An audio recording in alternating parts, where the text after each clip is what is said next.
Stand, please.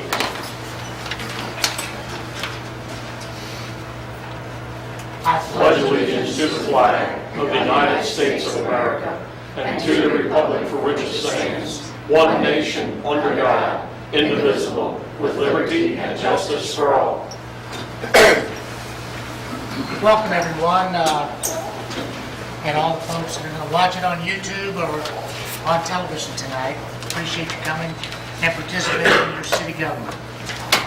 The first thing on the agenda is a public hearing, and I'm going to turn that over to the city attorney, David Lee. All right. This hearing is called to order at 7:02 on this 10th day of September 2018 at the Herman City Hall.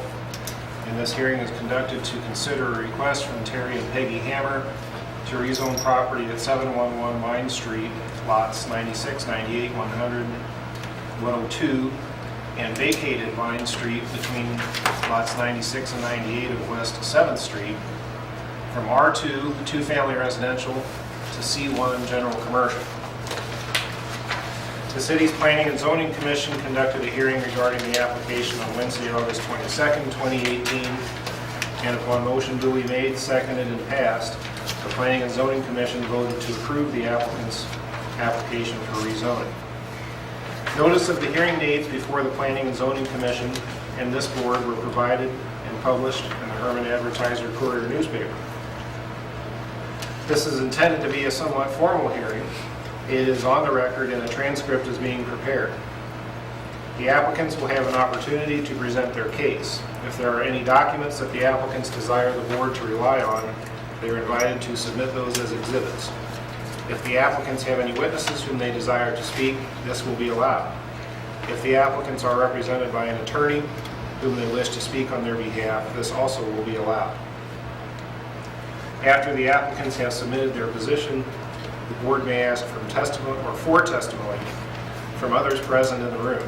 Mayor Kerber reserves the right to limit each speaker's time. At the conclusion of the testimony and the comments, the board may deliberate and then vote on the issue. Whether the application is approved or denied will be carried by a vote of the majority of the board members. However, if there is a protest against the revision presented to the board, signed and acknowledged by owners of 30% or more of the properties within 185 feet, no revision or amendment will become effective unless by favorable vote of 2/3 of the members of the Board of Aldermen. The following exhibits have been presented by the city's zoning office. Exhibit 1 is the application for the zoning change. Exhibit 2 is the affidavit of publication from the Herman Advertiser Courier newspaper. Exhibit 3 is a copy of the notice of public hearing published in the newspaper. Exhibit 4 is a copy of the Planning and Zoning Commission meeting minutes where this application was considered. And Exhibit 5 is the entire municipal code of the city of Herman. Mayor Kerber, do you agree to accept these exhibits into the record? I do. Then we can carry on. All right, Terry and Peggy, would you like to come forward and tell us your plans and anything that you think is pertinent to the decision? Do all of you have this Google Earth copy, and all of you got the old pen? Okay, we're good.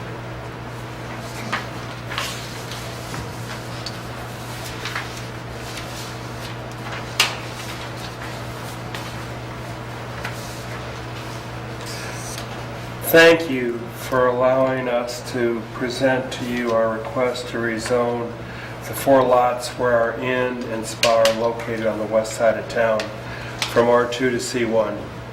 I'd like to begin this short presentation by providing you with some background in the same manner as I did before the Planning and Zoning Commission.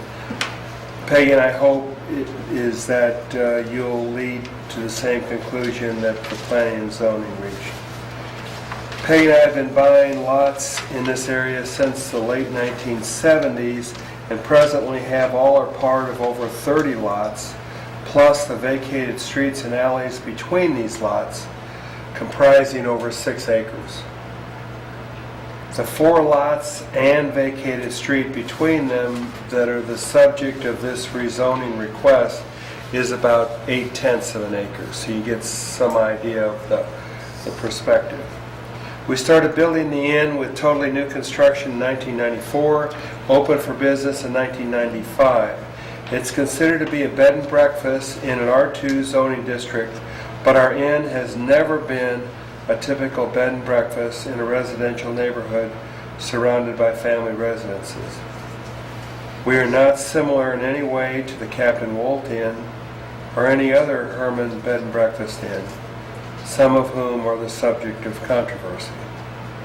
In fact, since 1995, Peggy and I have continuously made improvements to the property, and in 2013 added over 2,500 square feet to the inn building to create a separate spa facility, larger office area for our managers, and added hot tub and infrared saunas in half of our room. We currently have an investment of over $200,000 per room at the inn for our 8 rooms. We operate the inn the same way we operate our River Bluff cottages on the east side of town, basically as a boutique hotel catering to a clientele that wants a very quiet and upscale experience.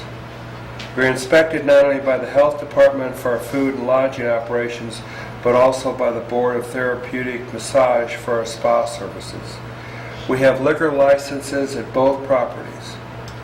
Like our River Bluff cottages at our zone C1, the inn has plenty of parking, and we've never had a complaint at either location about parking, noise, dusk to dawn lights, or other issues common to B&Bs functioning in densely residential areas.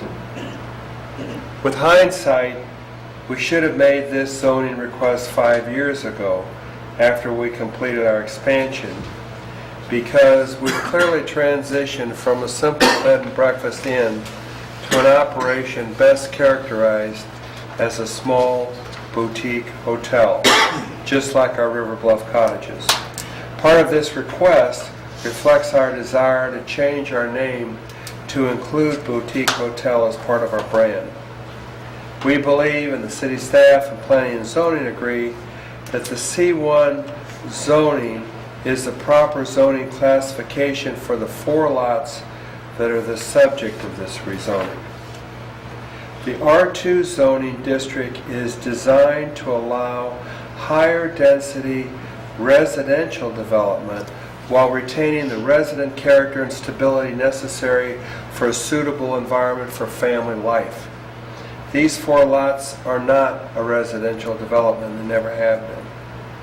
The operation of our inn should be properly zoned under the C1 classification, and contrary to the statements of Brant Wilkins, we are not running an illegal operation, and we're not asking for some kind of special consideration. Our request is simply to recognize the vast difference between our situation and the operation of a bed and breakfast in a close proximity to residences by appropriately rezoning the property consistent with the use. We thank each and every one of you for your consideration, and Peggy and I are here tonight to answer all of your questions. Thank you. Do we have questions that Terry or Peggy can answer for us? Is there discussion? Earlier tonight, because sometimes these plat maps and aerial photos don't show the entire situation, I went up there tonight and I talked to Peggy and Terry about it. He showed me what he wanted to do. I mean, they are quite literally caught between a rock and a drop off.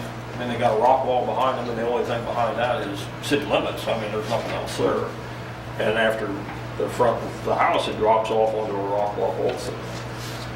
I'm one of the aldermen in the ward. I have, in 3.5 years, I have not had one complaint about the operation of this business. And I have absolutely no problem with granting their request to rezone. Is there any other discussion? Or should we take a motion to approve this? Unless someone has some objections, I will move to approve it. I will second. We have a motion made and seconded to approve this.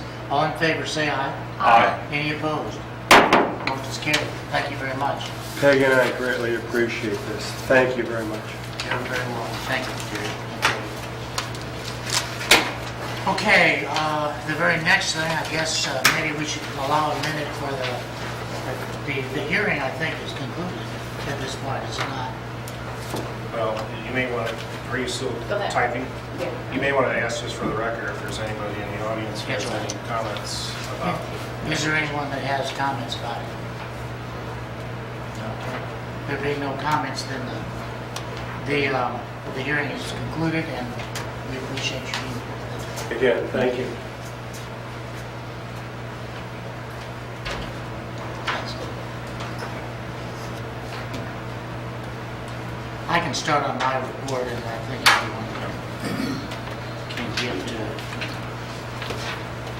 get situated. Residential activities and commercial activities. We're a small city of about 2.5 square miles, so we live in close proximity to one another. This can create problems if non-compatible activities exist side by side. For instance, bars should not be located next to schools or near schools or dump sites next to residential homes. City law requires that commercial activities be limited to commercially zoned areas and residential activities to residentially zoned areas. The city has worked for over a year now to consolidate commercial and residential activities into their proper zones. This requires negotiation and oftentimes compromise. If everyone works together, realizing it is for the greater good, we will be able to continue these efforts and we will reduce complaints and conflict. There's been talk recently about lawsuits the city is involved in. This is simply really not true. When I came into city office, the city had 5 lawsuits or lawsuits that were in the making. We are now involved in 2 lawsuits, and both of them have been going on for many, many years. We do not presently have a lawsuit against the B&B owner, as is often reported. The lawsuit was dropped last April when the defendant signed the consent judgment requiring him to stop doing the things the city requested in our initial injunction. The city is hoping and trying to improve your property values by removing dilapidated and hazardous buildings. Our demolition and cleanup efforts are entering a crucial phase for 2018. Mark Wallace is completing grant applications that will hopefully help pay for the demolition of at least 4 properties. We have just been approved to deconstruct the medical clinic on West 6th Street. So we're one down. Well, not literally down yet, hopefully. The City of Herman Police Department is focusing on drug dealers with strong efforts in those areas. I think you've read the papers, and we have considerable success so far, and we will continue to do that and move forward in that area. Vacant storefronts are extremely rare, and in some cases there are actually lists of people that are hope to get a vacant storefront. Our utilities continue to produce profits and build up reserves to ensure the best service possible for future generations. Street crews are working at CTAL. I don't know if they're finished yet, but at any rate, they've been out there, and engineering plans are being initiated for this intersection at Jefferson and 18th Street. This will be a long process. It's extremely costly, so we're going to take it in phases. Hopefully, we can get started on the project this year. The Ferrari Club of America was in Herman September 5th, 6th, 7th, 8th, 9th. Last year, they brought in 75 people, 40 cars, and spent about $200,000. They had more cars this year, and I will report when I get their financial results. While speaking of cars, the River City Cruisers Car Club held its annual show in the city park Sunday, which was yesterday, September 9th. It was an overwhelming success in terms of entries and in attendance. That's my report. Now we have the city administrator report. Okay. As the mayor mentioned, I'm working on a demolition grant. We have a public hearing scheduled for September 20th here at City Hall at 2 o'clock for citizens' comments. I have submitted the paperwork for a grant from the Community Foundation of the Ozarks through our local community foundation. It's a grant for up to $10,000 for natural disaster preparation. Currently, I'm working on the grant through MoDOT Aviation for repair of the asphalt surrounding the facility. You get that one out by the middle of October. Then, once again, as the mayor mentioned, Thursday I'll be meeting with FEMA in Jeff City to go over the grant that was awarded for the removal of the hospital clinic building on West 6th. This is just the start. I have no idea how long it's going to take.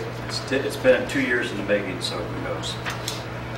Street department is laying asphalt and CTOL. I think they finished there today. And our cemetery worker who does all the mowing for us up there had an accident, broke his collarbone and 2 ribs. And so the street and the park departments will be mowing and trimming in the cemetery. Looks like we're going to have curb and gutter installed on East 12th later this week, and then it'll be overlaid shortly thereafter. Electric department's been installing some underground services, vaults and transformers, and changing out meters. And they got all the lights working on the Missouri River Bridge. Park maintenance, same as always, and they're helping the street department with some paving. The roof at the riverfront bathroom is getting replaced today. And then the bids should be in next week for the plumbing for the ball field restroom remodeling. Gas, water, and sewer installed a gas line on 17th. They're checking fire hydrants after the fire department did their training.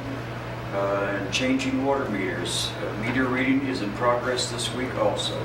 Mark, real quick, would you address that sidewalk deal, because there are going to be questions about it. Yeah, I guess you noticed our safe routes to school sidewalk is being removed in sections, and nobody told the city any reason why. We stopped and talked to MoDOT today, and evidently the ADA compliant sidewalks have to have no more than a 2% cross slope. So they checked some of these sections and they were 3%. So they're taking out those little portions that weren't ADA compliant and replacing those with 2% crosswalks though. At no cost to the city. At no cost to us.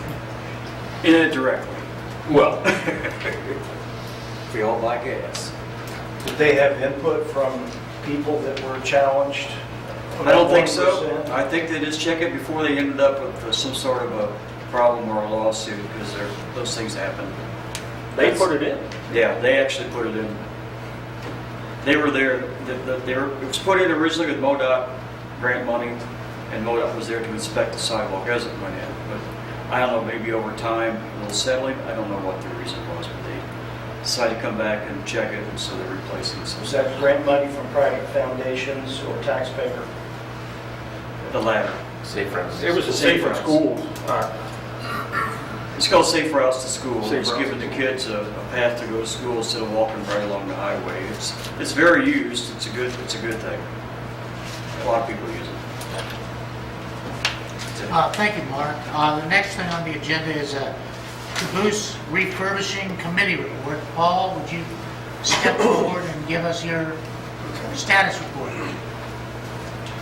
Pardon me, I lost my voice selling tickets at the car show, so bear with me. Okay, it's been over 10 years since Herman Caboose was painted. The Caboose Committee has a plan for renovation and is formulating a budget, and will soon seek funding from various sources to handle that. The committee members are Gary Lieberman, myself, Paul Eubanks, Jim Kesey, and Renee Kesey, and Catherine Render, Tracy Brennan, and Bruce Bowser, and Bill Fields. Everyone's given some titles. Kind of interesting. We have divided the renovations into 3 phases with target dates that follow. Phase 1 is exterior refurbishing with painting and lighting. Phase 2 is interior renovation, including some replica furnishings. Phase 3 is display of the 1855 Gasconade Railroad Bridge disaster. And donations to date are approximately $1,500. Marketing and solicitation for major donations will begin possibly in October. Bruce painted a mini caboose, which is going to be used for those donations, so there's a little replica. And we understand the caboose is also the property of the city of Herman, and that the city insurance company, MIRMA, will cover the volunteers on that caboose project. Request that the city provide electricity as soon as possible for the contractors and external lighting. All lighting will be LED, so as to reduce the electric cost for the city, so it will be minimal. City workers painted using Sherwin-Williams paint, industrial red, I understand, the last time. However, because of the fading, railroads don't use that. Railroads use a DuPont product called Imron, and that is a commercial product. So we're trying to locate a paint removal company that will help us to remove the paint, and hopefully that will be a dust-free, environmentally safe material that we use. And then a contractor to paint behind that, because we all know that everything rusts in Missouri if we don't get right on it. So scheduling both these companies is critical. I have already received the decals, had them made and delivered, so they are ready to go whenever we get the painting process on. I also have a contact with about 25,000 pictures, so we'll have a choice of some pictures to put in there if we want to. It is a large inventory. I think Catherine has obtained a federal ID number for the Missouri nonprofit status for Herman in Bloom, which was $154. Caboose project is the first big endeavor of this. Most existing plexiglass windows are still clear but cloudy, and we would like to probably replace those so that we can have people be able to view inside. Interior rust has been treated, tested, and we will be removing it as soon as we start our next volunteer day. Noting that the electricity is going to be required when we start removing rust, so we will need those facilities. One of the considerations that were added to that is that there was a previous Eagle Scout project that affected that location, which included the flagpoles. Our goal is to try to preserve as much of that Eagle project that we can, but we still will have to right the flagpoles because they are tilted, and we'd like to illuminate the flags that are going to be there. So, do you have any questions for me? I'd like to say one thing, Paul, that Paul is a retired railroad engineer. He's not the kind that draws pictures of bridges. He's actually had the fun of driving the train. So he knows what the things look like inside and out, up, hopefully not the bottom of them, but basically he knows a lot of information and has a lot of contacts with other people at the various railroads that we can use in this project. So we're very fortunate to have him. Thank you, Paul. We appreciate you. Thank you. What company did you work for? Which railroad? BNSF. I started out with Santa Fe, but I retired with 40 plus years of locomotive service. So, What's your last name? Eubanks Eubanks. with an E. Any questions? Thank you. Thank you. Okay, moving to number 5 on our agenda is an ordinance. Dave, do you want to? All right, it's bill number 2018-29 on for first reading. It's an ordinance to amend the definitions of bed and breakfast home and bed and breakfast inn as provided in Herman Municipal Code Section 420.010. Okay, Dave, Carver, Dave made a comment last time that we might ought to add a section here that clearly delineates only paying overnight guests staying at this specific property can be fed, or something like that. In the third line of both paragraphs for the bed and breakfast inn or the bed and breakfast home, it does, a line or so before that, it does define a guest as overnight. But on that third line, when you get to the end, home may provide food service to guests only. I really would like to see overnight in front of guests. And paying, overnight paying guests. Yeah, well, yeah. Otherwise, somebody could be, I don't care about the wording, I just want to make it clear. Like I said, I've spent the last 3.5 years with people telling me it doesn't say that. I'm getting a little tired of it. So, I understand that legalese isn't really required for that, but it isn't always lawyers reading this. Sometimes it's people who just think they're lawyers. And as clear as we can make it is settled. Okay? can we word that? Sure. What about the rest of you? How do you feel about that? I think we should make it as clear as possible so there's no grading. Right? Yeah, I agree. We need to make it clear, even though, you have a definition of guests and then guests only later on. Should clarify that as overnight guests. Just It's paying because otherwise they could be freely people coming and spending.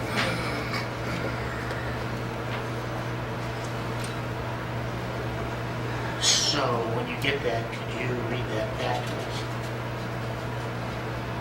Well, with the proposed changes, a bed and breakfast home would be a private owner-occupied dwelling containing not more than 4 guest rooms in which transient guests are lodged for sleeping purposes overnight for compensation, defined as guests with a capital G. A bed and breakfast home may provide food service to overnight paying guests with a capital G only. The dwelling must be the primary residence of the owner of record. Accessory buildings that do not meet all applicable building codes shall not be utilized as guest rooms. And a bed and breakfast inn would be a private dwelling containing not more than 10 guest rooms in which transient guests are lodged overnight for sleeping purposes for compensation, defined as guests. A bed and breakfast inn may provide food service to guests, as defined, to overnight paying guests only. Accessory buildings that do not meet all applicable building codes shall not be utilized as guest rooms. Now, does this limit it to overnight paying guests at that specific locale? Yes. Okay. Any more discussion, any further changes or anything you want to clarify? With those 2 changes, I'm happy with it.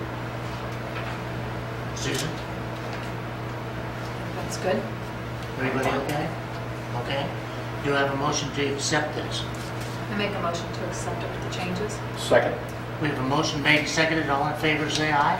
Aye. Any opposed? The motion is carried first read, and we will read it again, right, 2 weeks? Unless somebody wants to do it now. But I think. Okay.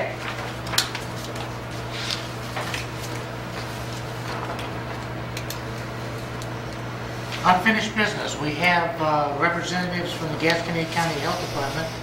Greg Laura is here. He would like to present the food regulations for lodging establishments. This has been discussed at planning and zoning, and Greg would have been here, but for some reason last time he was having a vacation or some kind of a trip in, where was it, Colorado? Yeah, my wife had to go see her grandkids in Colorado. Right, I know, and so he thought that was better than coming to see No us. finer excuse. I don't know if I have enough handouts for everybody, but I'll make sure you guys get one. I have to appeal to the federal. Yeah, we may have to. we're gonna try to get this so that the home audience Yeah, can see otherwise this they'll have presentation. to Once we get set up, it's a real short presentation, but Just right here, I'll put. Okay, I don't want to blind anybody. Right, yeah, we're gonna move.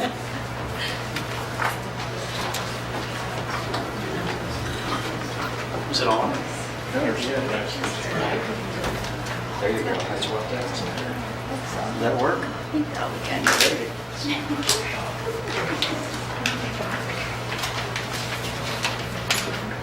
Would you like me to take, maybe dim some of these lights? I'm not saying. Oh, yeah. Yeah, they got that.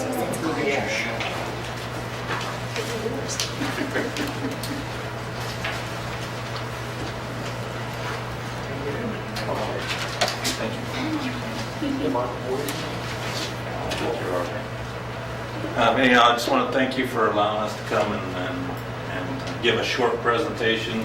I apologize for not being able to be here last week, but I had prior arrangements made. But anyhow, hopefully we had provided some handouts, some pamphlets and stuff last week for everybody to take a look at. I know there's probably still some questions that might have arisen from that information. I think this subject, there's probably always going to be some questions and probably some clarifications ongoing. As part of the health department, our jurisdiction is the county of Gasconade, where we inspect food establishments. We also do lodging establishments, childcare, permitted childcare establishments, permitted lodging establishments, and we also do, what else do we do? Sewage inspections, if there's any complaints, then we'll also do that. But anyhow, probably one of our most important parts of our job is performing items such as this, where we can get out in the public and educate people and work with them on different issues, and making sure that we're following our regulations. But anyhow, we'll go ahead and proceed with the presentation. And this is just our mission statement for our department. Gasconade County Health Department is committed to protecting the public's health, to protect the environment in which we live, and to promote healthy lifestyles and behaviors. This is accomplished through education, assessment, provision of services, and ensuring compliance with state and local health mandates for Gasconade County. The public health staff, along with community partners, strive to make Gasconade County a community of healthy people living and working and enjoying the community that is safe, supportive, and conducive to a healthy lifestyle. Next slide just talks about some of the statistics. I think this was from 2014, if I'm not mistaken, but anyhow, it's estimated that foodborne illness is sickening 48 million people in the United States a year. It causes 128,000 hospitalizations, which can lead to over 3,000 deaths every year. And the cost to the economy is more than $15.6 billion annually. And those are numbers from the USDA. The most susceptible, as we all know, is the very young, very old, pregnant women, immunocompromised folks. Next slide. And then you might actually wonder why I put this slide in there. And this is just some of the things that we see as we're going through doing inspections. There's a lot of things that I see in this picture that somebody else might not see. Of course, you see the mouse traps and you see the pizza cutter, but when you see them, they're fine. But when you see them all on the same table or countertop, this actually occurred in our county. I'm not going to tell you where, but anyhow, we spent a lot of time at this facility.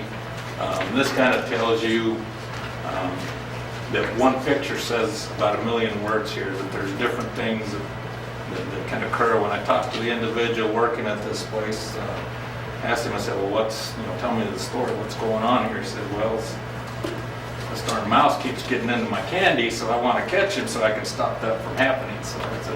So that just tells me there's a lot of issues with this place, and not just the mouse candy and the mousetrap. There's probably some education and training issues, management issues, and that kind of stuff that we need to work with folks on. So anyhow, we can go on to the next slide. And then feel free, as I'm going through, if you have any questions, feel free to ask, or you can wait till the end and ask questions if you'd like. But again, just looking at our businesses within our community, whether it's here in Herman or Owensville or Bland, we kind of look at it from a larger perspective. You know, what would happen if somebody in our community were to get sick from eating at somebody's B&B or somebody's restaurant or whatever? We know that there would be some pretty damaging things that could happen to the individual property owner, let alone the guest or whatever that's in our community that may have been affected by it. So we just want to make sure that everybody's aware that we're here looking for the good of the community and all of the guests that come into town. Next slide. And these are just some of the definitions that I put together. These are out of the Missouri Food Code book. And I think some of this information was on some of the previous material that we handed out last week that I wasn't here at. But it talks about what the definition of food establishment. There's several other items that goes longer than this that I didn't put in there, but I guess picked some of the definitions that I thought would pertain to our discussion tonight. Food establishment means an operation that A, stores, prepares, packages, serves, vends food directly to the consumer, otherwise provides food for human consumption, such as a restaurant, satellite, or catered feeding location, catered operation. If the operation provides food directly to a consumer or to a conveyance used to transport people, market, vending, location, conveyance used to transport people, institution or food bank. B, relinquishes possession of food to a consumer directly or indirectly through a delivery service, such as home delivery of grocery orders or restaurant takeout orders or delivery service that is provided by the common carrier. And A, an establishment that, okay, and this next slide talks about establishments that a food establishment does not include. In other words, these establishments, or anyone that would fall under these categories, would not be exempt from being at food establishments and would require inspections. An establishment that offers only prepackaged foods are not potentially hazardous would not need to be inspected. A produce stand that offers whole, uncut, fresh fruits and vegetables, again, that would not need to be inspected or be considered a food establishment. A food processing plant, including those that are located on the premises of a food establishment. We have several in our county that would be something similar. As an example, like Swiss Meats, they have a restaurant in the front area, and that would be part of our jurisdiction that we do the inspections on. The meat processing all falls under either the Missouri Meat Inspection Group or the USDA, the United States Department of Agriculture. So we don't get involved in that part of the operations. A kitchen in a private home, if only food that is not potentially hazardous is prepared for sale or service at a function such as a religious or charitable organization's bake sale, if allowed by law, and if the consumer is informed by a clearly visible placard at the sales service location that the food is prepared in a kitchen and not subject to regulation inspection by that's a long sentence. Anyhow, that would be like bake sales and that kind of stuff. Or if you get a church that's having a fundraising opportunity, then food establishment does not include an area where food is prepared as specified in paragraph 3D. I don't think I included that in the slides, but then section F talks about the B&Bs. F says a kitchen in a private home, such as a small family daycare provider or a bed and breakfast operation that prepares and offers food to guests if the home is owner occupied. The number of available guest bedrooms does not exceed 4, and breakfast is the only meal offered.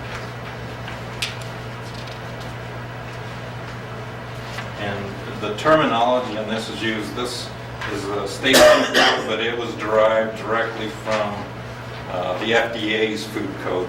I think it was the 2009 food code that we adopted in our state of Missouri. So that's where that terminology, because some of you are going to be asking, okay, where did the 4 bedrooms come in versus 5 bedrooms? Why isn't it 6 bedrooms?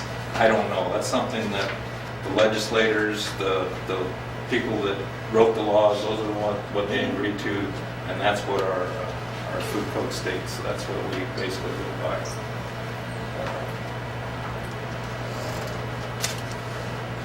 Compliance with the food law. Food shall be obtained from inspected and approved sources that comply with the law. And that letter P, it's not a letter that I put in there by accident. That P stands for priority items. Once we start getting into the numbered items up there, those are the actual statutes that are in the food code.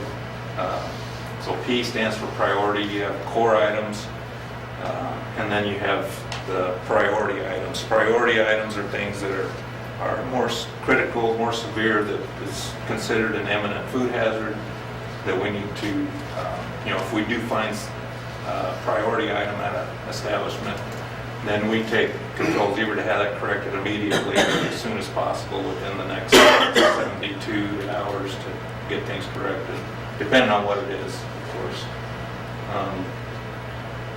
Food prepared in a private home may not be used or offered for human consumption in a food establishment.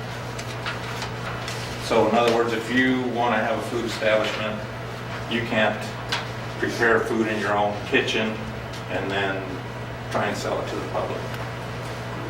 Yes, sir. Does that mean for sale, or if you're just giving it to someone? Either way, selling, or as long as you're providing it to the public, then that would be whether you're selling it, giving it away.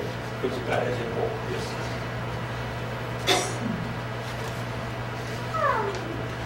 Next. Private homes and living or sleeping quarters use prohibition.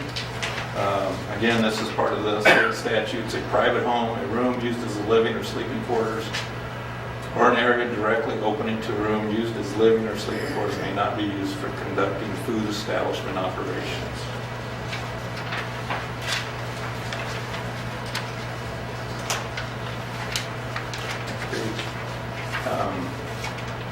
Living or sleeping quarters separation. Living or sleeping quarters located on the premises of a food establishment, such as those provided for lodging, registration clerks, or resident managers, shall be separated from rooms and areas used for food establishment operations by complete partitioning and solid self-closing doors. Okay, in this next section, we go through some of the questions that we had in some of the pamphlets that we handed out last week. Basically, if you answered no to any of these questions, then that's something that you need to visit with the health department on, and it would probably require us to come in and take a look at your facilities and your operations and determine whether you would need to be inspected as a food establishment or not. One, will you be using a separate kitchen other than your personal kitchen? If you answer no, and of course, then doesn't meet the state statutes. You would have to have a separate kitchen for producing food for the public versus using your own personal kitchen. Unless you're a bed and breakfast, where you're just serving breakfast only. And that's the way the state statutes read, so that's what we go by for the health department. Do you have adequate refrigeration for personal foods other than the guest foods, yes or no? Do you have a 3-basin sink to wash, rinse, and sanitize? Do you have test strips, sanitizer solutions? Again, if you answer no to that, that would be a requirement that you have something in place for that. Do you have a sink dedicated just to hand washing? Again, if you answer no, then that would be something that you would need to set up to have added to your kitchen or your food establishment. Do you have a mop sink? Yes or no? Are all surfaces smooth and easily cleanable? Yes or no? Do you have carpet in your kitchen? Well, if you have carpet in your kitchen, it's not an easy cleanable surface, so you would not be able to use that area as a food establishment. Do you have pets on your premises? Well, if you do and you have cats and dogs in your house, are they going to be allowed to go into your food production area? Then you would not be allowed to have that as a food retail food operation.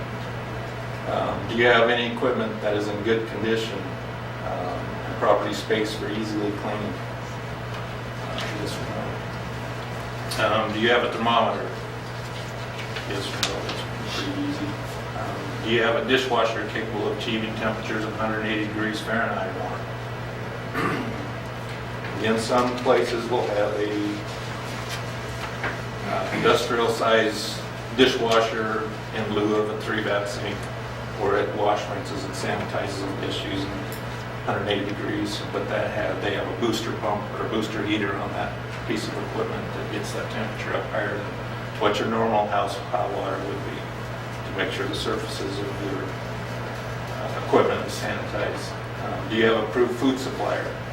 Are you getting your meat from the local locker plant that's from the beef that you had slaughtered? Well, you wouldn't be able to serve that to the public. It needs to be, make sure it's inspected and passed before you can serve that to the public.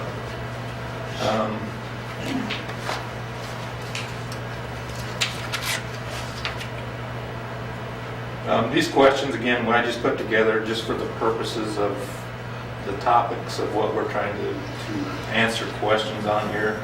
There's a lot more items involved when it goes to approving a food establishment, what's involved with the lodging establishment and that kind of stuff. So, and as we go forward, if anybody has any questions, they could give us a call. But we thought that these would be what we needed to talk about. If there is any other questions, and we can keep going. I got a few more slides left. Basically, the Gasconade County, we want all of our businesses, food establishments, lodging, to be successful in our county.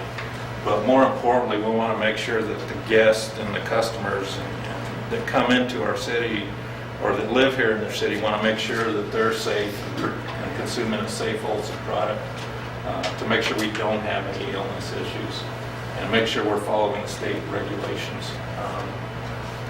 Whenever anybody wants to set up a new food establishment, or if they have an existing food establishment, there's an application process to go through that you have to fill out within what the food code says is 30 days prior to opening or starting a revision of your facilities.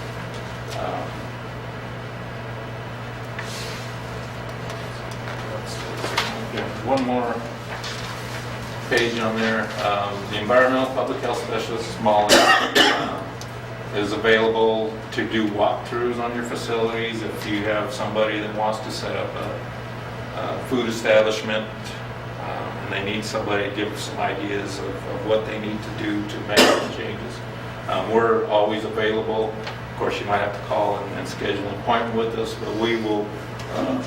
We make it a practice to visit with folks as they're opening up these places, or as they want to make revisions. We want to make sure that when they do something, that they do it right. We've had instances where somebody decides, okay, in my kitchen, the sink's always in the way and I never use it, so I'm going to pull this hand wash sink out of there. We go back in and do an inspection. We see that they don't have a hand wash sink in there. Okay, it's required you have a hand wash sink in there. They say, well, we never used it anyway. So that tells me a couple of things. One, they don't have a hand wash sink to wash their hands, and one, they probably never wash their hands, so that's not a good thing. So we want to make sure that anytime they make any changes, that they get with us so that they don't make the changes and we come in and say, no, you got to put that sink back in there. Well, that costs time and money, a lot of frustration. So we want to make sure that we're all working together and all on the same page whenever somebody does want to make some changes. Again, it doesn't cost anything. We're pretty lucky here in our county. Some of the other counties you go to where they charge for inspections or charge an annual fee for permits to have a food establishment. We're very lucky in our county where we don't have to do that at this point in time. So if anybody is interested in opening up a food establishment, please take advantage of our services, visit with us, and we'll come out and take a look at your facilities, work with you. We'll send you all the information you need to get things set up, and If there's something that's kind of wild out there, some wild ideas, which we do hear about sometimes, we'll contact the state. If it's something that we haven't heard about, then we'll do some digging for you, do some research, and work with the public to make sure we get all the right answers, and produce a safe product. Got to put a packet together, just some information of the Gasconade County Health Department. It's got our cards and contact information in there. Got some of the pamphlets that we handed out last week. This here is called Show Me Food Safety, which goes into a lot more detail than what I did tonight as far as temperature controls, sanitation of workers, wearing gloves, temperature controls. Temperature controls is important. I'll say that a couple of times. And washing hands. Also in here is a copy of our September Gasconade County newsletter. We have a new website, so please go to our website if you have any questions. Newsletter this month just happens to be on page 2 is National Preparedness Month, which talks about emergency preparedness, ready in 3. Make sure you're prepared for any kind of emergencies, whether it's floods, earthquakes, natural, man-made disasters, that kind of stuff. And then this is also National Food Safety Education Month, so this kind of ties in real close with that. So please take a look at that. And that's all I have. Molly, do you have anything? Anybody have any questions? Yes, ma'am. Could you explain snacks? Okay. For all lodgings, there's some confusion I'm confused. Okay. What I sent out previously, I talked about snacks. And if you're let's say a bed and breakfast and you want to provide a snack for somebody for like an afternoon snack, if you're just providing them like a prepackaged cookie or a candy bar or a bag of chips or something like that, then that would not put you into the category of being a food establishment. Now, if you wanted to provide a meat and cheese tray where you had to slice the cheese and the meats and the summer sausage or ham or whatever, then that would be considered what we call a potentially hazardous food. So you would be required to be a food establishment, basically. What about homemade cookies? Homemade cookies would be fine. I think homemade cookies, because that's not considered a potentially hazardous food, depending on the type of cookies. So, you want me to leave, Mark, already? That's a signal. Last call. That kind of stuff. If you have like, there's some breads that are fine, but then you get into some breads where they want to add like zucchini or jalapeno or something. That's going to change the pH of it, so that's going to put you into a So is it potentially hazardous. pumpkin bread? That's questionable? could be a question of, it would be a potentially hazardous product if you make it there. If you get it pre-made, pre-packaged, then it would be acceptable. Or if you go to another food establishment that might be preparing it, I mean, that's something that you can take a look at. Some of the, I know one of the gentlemen that was here the other night when I was here was talking about, well, you have guests that come in late in the evening, and I want to be able to provide them with some food because all the restaurants are closed when they got here, and I want to be able to provide them with some stuff. Well, unless you're a food establishment, technically under our rules, you can't do that. Unless, you wanted to go with somebody that maybe caters a meal or something along that line, ordering pizza, then it's acceptable to do that.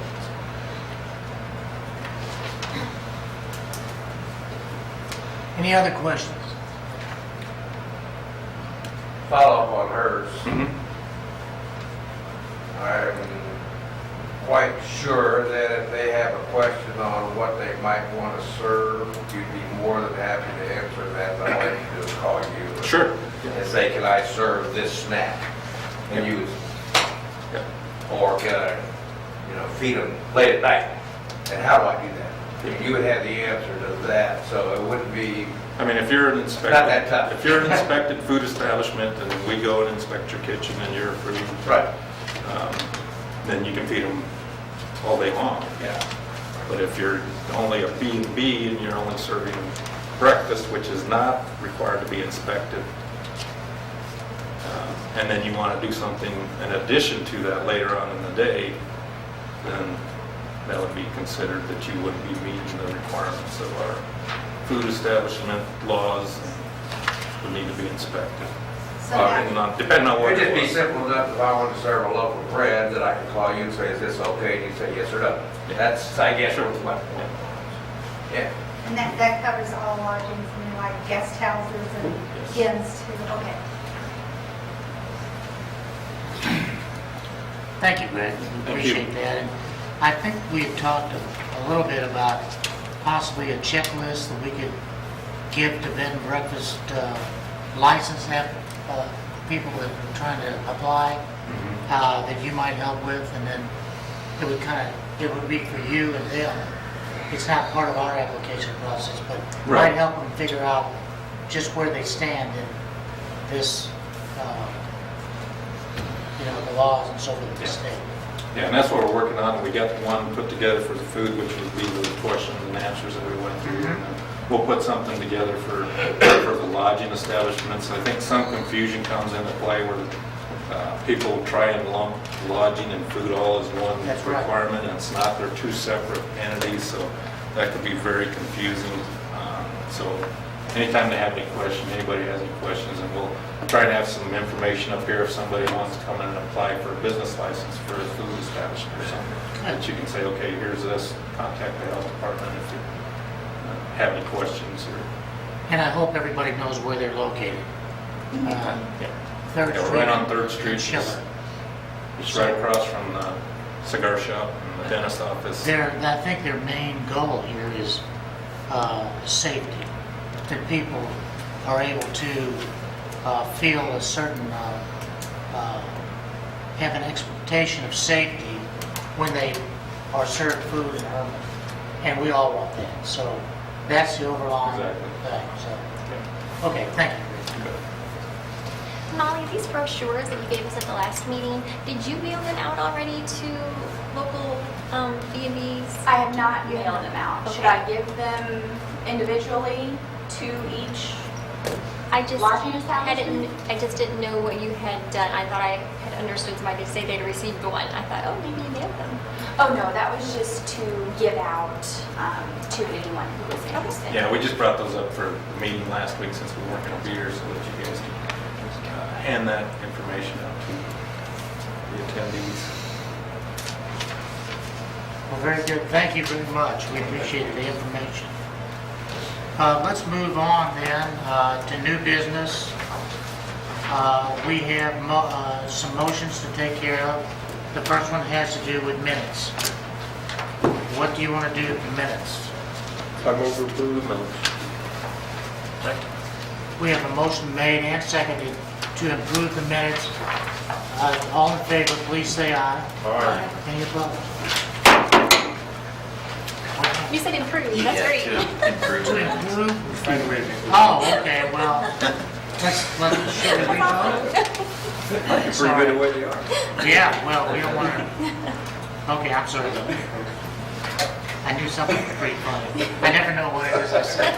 It's so funny, but I do. Okay, invoices for payment, do we want to improve those?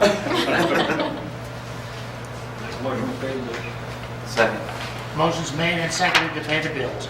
All in favor, say aye. Aye. Any opposed? Motion's carried. Hire an electric lineman apprentice. Can you fill us in on that? We have a memo, I believe. I think we had 2 applicants, and then I think one came in after the time that was allotted for the applications. Jesse went through these, had a really, really tough decision. You see his note here. If he could, he would hire both of them, but he can't do that. So he has a recommendation, and I believe Jesse's probably found the right man for the job. Okay. I just have a question. Are the apprentice program, are we committing to certain time frame? Yes, there's a whole apprentice training, 8 years, I believe, of Jesse is using the model that he was hired under. Right. I just want to make sure, we're committing for this, to be in the budget for the next Oh, that committee. 8 years. Yeah. It's in this year's budget and it will continue to be in the budget as long as we need another apprentice. Any other discussion? I'm all for training them up to our specific system. Jesse's recommendation is always good. Do we have a motion? I will move to approve Jesse's recommendation. I will second. We have a motion made and seconded. All in favor, say aye. Aye. Any opposed? Motion's carried. We have a conditional use permit renewal. Alex and Amanda Stimmy, Quinter Mansion, unoccupied guest house at 108 East 2nd Street, expiration of 3-month extension. And I would say I did talk to Alex yesterday or the day before. His plans are to operate this as a guest house, and he has hired a manager. So, we do have a speaker card here, so we will accept the speaker, but is there a representative for the Klinger Mansion? Yes. Would you like to step forward and state your name? My name's Angela Lee.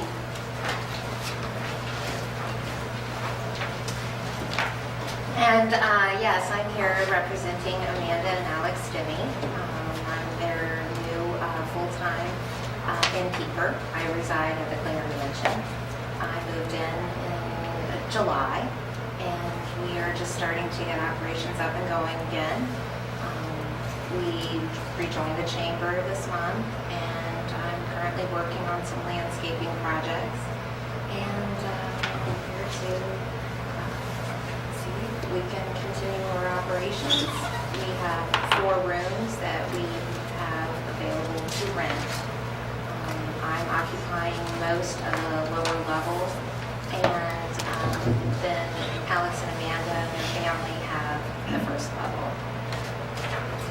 Okay, so you're in the basement, I'm in the basement, and they're on the first floor, and they're on the first floor. and so none of the first floor would be rented.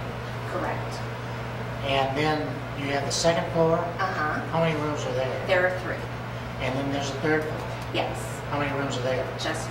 We have just 1 available there. One. What about the room in the back, the little building? That is not able, we're not renting that out. Okay, so that's 4. We'll get to the other person. Does anybody have any questions here to ask the manager, the engineer? What did you Angela Lee. Angela? Mhm. Oh, Angie. I'm sorry. Yeah. You're on my blind side, Angie. Angie, we've had a pretty much continuous string of complaints about the operation of this facility. A lot of it has to do with the upkeep of the grounds and everything. Mhm. I mean, it has been a continuous problem since I've been. Mhm. What are you going to do different? Well, I'm there all the time, and I don't think they've had full-time ever before as they've been operating. So my plans are to keep it up to date, take care of the yard, blow off the dust, take care of the trash, just keep it I noticed clean. on the east side of the building, the top floor, maybe the top 2 floors, there are window panes missing. There's glass out of the windows. No, those, not On the nice. east side of the top, because this morning I saw them. Okay. That, I don't know if there's screens that are supposed to be on them, or if there's glass missing, but it's on the east side. okay. I will have to look at that. I'm up and down I make a full inspection of the building every day, just to make sure, because it's a big building. So I'll Well, the check inside it. windows are down, but there's glass missing. I think 2. maybe Like a 3 storm window, Mhm. or, oh, okay. So it would be on the on outside. the outside. Okay, I'll check into that. Angie, have you had a chance to determine if the fire escape actually works? We've had people complain that it doesn't work, and then other people say it does, so I don't really know. Okay. There's a fire escape in the back. Yes, there is. I myself have not had it inspected or looked at it myself or tried it, but if that's something that we need to address, it can be taken care of. Well, I think it's important. You've got 3 floors, and it's a long jump, so it's probably important. I would like to get the other speaker in, but does anybody have any other questions? Do you have an employment contract with them? Like you're going to be there for a set time period, or? We have a verbal agreement. Because one of the things we normally require is contract, but they're living theirs right now, right? They have their, but they're not there full-time. I'm there full-time. Okay. Yes, I they do occupy. Okay. This They company occupy actually some of lives the floors. in Chesterfield area. Is They're their full-time prime residents. residence. Right. Okay. They just have area there when they come out. Yeah. They have a place to stay. It's their private area. Well, the reason I say that is just because when we first approved this, they did have somebody managing it, and then within a couple of months, they were gone, and the relationship soured, and that was one of the contingencies of keeping this conditional use permit going, and we haven't got any,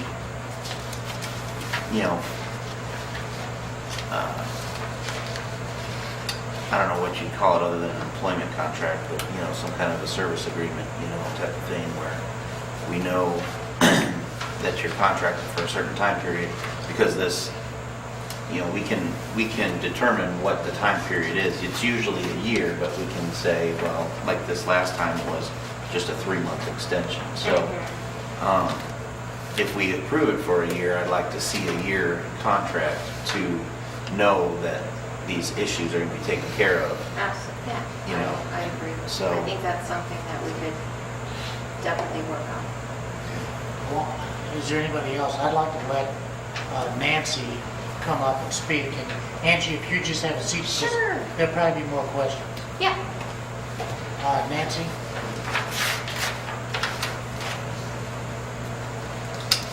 I'm Nancy Satray. I live on 109 East 3rd, right behind the building that we're talking about. I appreciate Angie's remarks, and I'm hopeful that there's going to be some changes. But I want to point out that in the past years, this was supposed to be rented out as 4 rooms, and there's a possibility of more than 4 rooms. And unfortunately, even in one of the Board of Aldermen meetings, Olin Stimmy, who him and his wife were managing it previously, he admitted that they were renting out more than that. And so they have rented out more than that in the past. I'd like to see it not only be required that they stay with the 4 rooms or less, but somebody inspect this, because it's been proven that we can't be sure what they're doing. Now that takes up too much parking on 2nd Street, plus this is a residential zone 1, and we are not supposed to be having more than that. If it's going to have more than that, then it has to be state inspected, which it used to be. Years ago, it was state inspected, and there weren't any questions about the fire escape because of that. There have been broken windows in the past. There's been the yard is not kept up. The walkway is not kept up. And until just this week, before this meeting, finally somebody cleaned up in the back a little bit. But now there are trees growing there. Those trees need to be removed. That's going to constrict the garbage truck and anybody else going through there. So like I said, it's not looked good for a couple months, and then all of a sudden it's cleaned up just before the meeting, or tried to be cleaned up. And I'm not knocking your cleaning, but it's not what I would do. Also, I'm concerned, and so are some of the other neighbors, that this property may be sold or something like that would happen to it. We feel that if that was to happen, we don't want to see the CUP transferred, because those people need to start all over if that happens, and possibly even put it right back to just Zone 1 and not a guest house in there. Guest houses shouldn't even be in there. You know, it's just been a real problem. So that's my complaint. I've had other complaints here too about it, which, you know, I said that when the state did come out, there were units that were disassembled, and that is what happened. That isn't hearsay, it's true.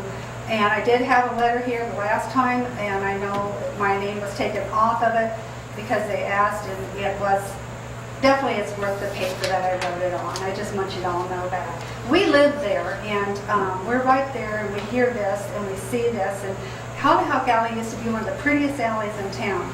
Well, it's not anymore, and it needs to be fixed up again, and just, somebody needs to take some pride in it. Thank you.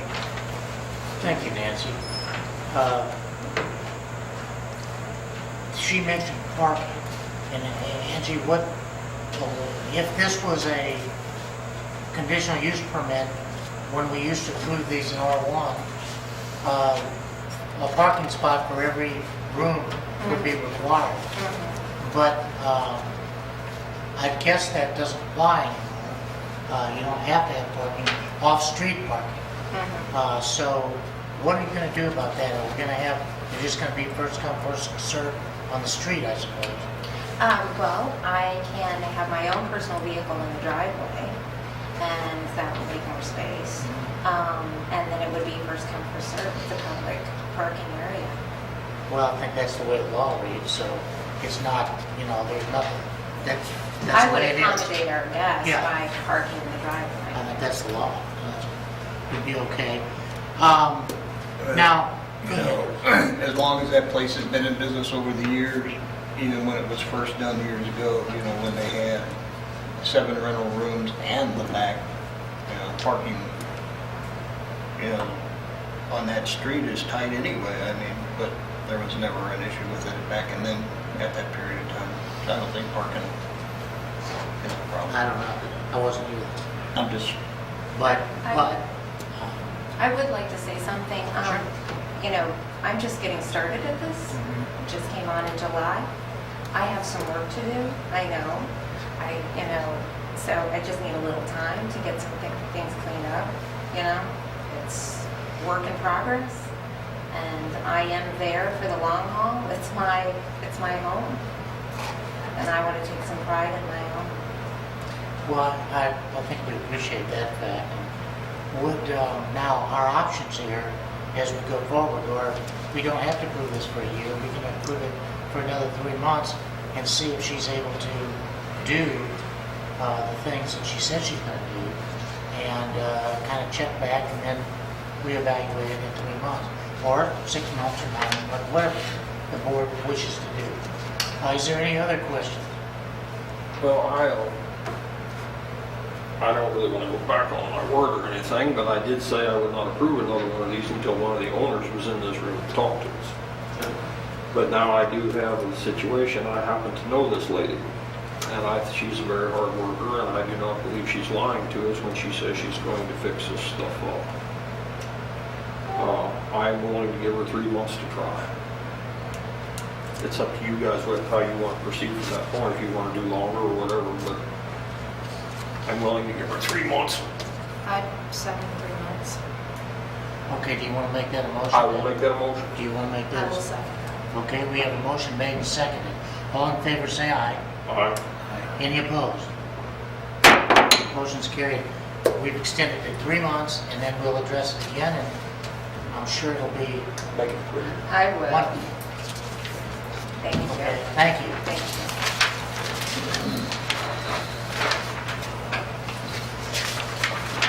Okay, the next item is a conditional use permit renewal, Hermanoff Incorporated, doing business as 10 Mill Brewery, or 10 Mill Brewing Company.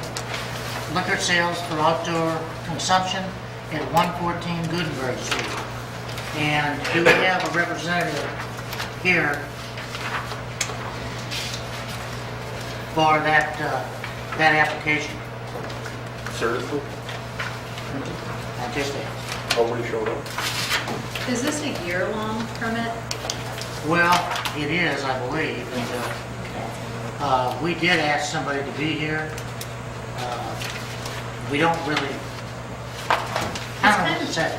It's kind of confusing at the bottom. It says hours of operation, then it says music only till 10 on October 12th and October 19th. But then down below it says live music during festivals.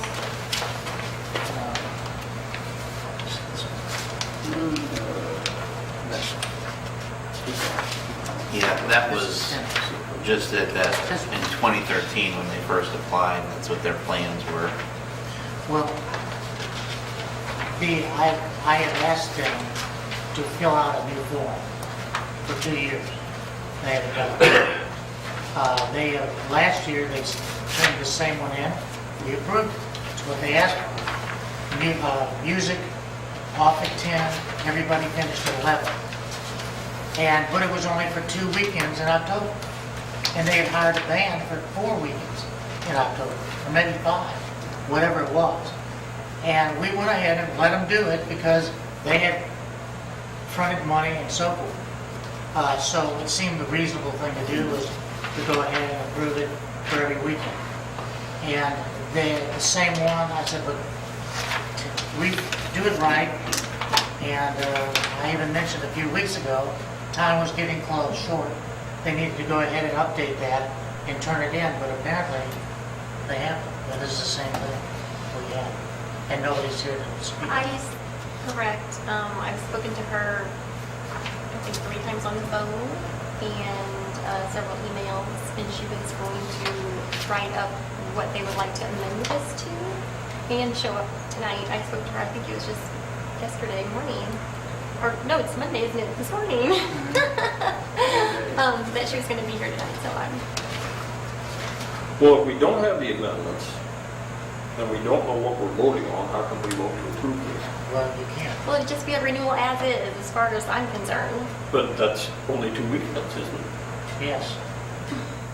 It says October 12th and 19th. Would it be the I'm not second even and sure if third those are the dates would be weekend? different this year. Yeah, we have nothing here to approve without the proper paperwork. Yeah, We have done well, this. like so many other people, like you said, this is their original application, and that looks like it had been the second and third Saturday when they applied is what they were asking for.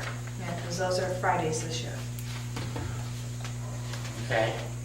So, Trish, you're saying we could, in the past, we've approved it this way, but we would have to approve the second and third weekend only, because we don't know what else they have any idea why. Or we could, Can we approve it just for October and then they can come back, or? Well, this is only for 2 weekends. yeah, they're not 2 weekends in requesting October. Well, the whole conditional use permit is actually for the outdoor liquor consumption. Okay. And the music All was year. just kind of, yes, Yeah. yeah, you're right. And I think that the 10 and 11 are times, they're even filled in on one of them. And those are times we've tried to stick with. So, people would probably like to have 1, 2, or 3 o'clock. We've never really allowed that kind of stuff. What do you want to do? We could table it. And does it have to be done tonight, Trish? We still have a meeting before October 10th. Do they have time then to Well, get? I would be okay with renewing it and just crossing out that October 12th and 19th and just say that music only can be to 10 p.m. whatever day. Yeah. I mean, I don't mind, it doesn't matter to me what day. Well, we they're- set the conditions, so I guess Yeah. that's... You could do that. Yeah, I mean, just cross out the October 12th and 19th and just say any Day or Friday, Saturday, and Sunday? Any day. Any day? It's fine with me. I mean, Saturdays that's, Saturdays. yeah. Yeah, it'll be. I mean, Saturday. it's an outdoor place out there in the commercial area, commercial district. It's not, This alcohol also, it's not just for, it's for the Blackshire, is it not It's also for not. Tim? They did not turn in anything for the Blackshire. So this is for the Tim This is Mill for Brewery? the Tin Mill only. Okay. So Tin Mill Brewery only, second and third weekend. Done at 10. But we're saying any, just the Gutenberg property. Mm-hmm. Yeah, but we're not just saying the second and third weekend anymore. right. We're we're just saying music only till 10 PM, and scratching. So you don't care if October it's all dates. 4 weekends? It has What do you- been. Yeah, they've Yeah, done well, that they before. will, yeah. Okay, that's your call. I think as long as it's done by 10, Yeah, it should be okay. sure. Or so to be clear, year-round or just October? Year round. If we have complaints, we have complaints and we can fix it next year. Okay. Any other discussion? Is that good enough? Is it good enough to get a motion in a second? I'll make a motion to approve Hermanoff Tin Mill Brewing Company for their liquor sales conditional permit for music only to 10 PM and scratch out the October 12th and October 19th. Is there a second? Second. Have a motion made and seconded. All in favor, say aye. Aye. Any opposed? Motion's carried.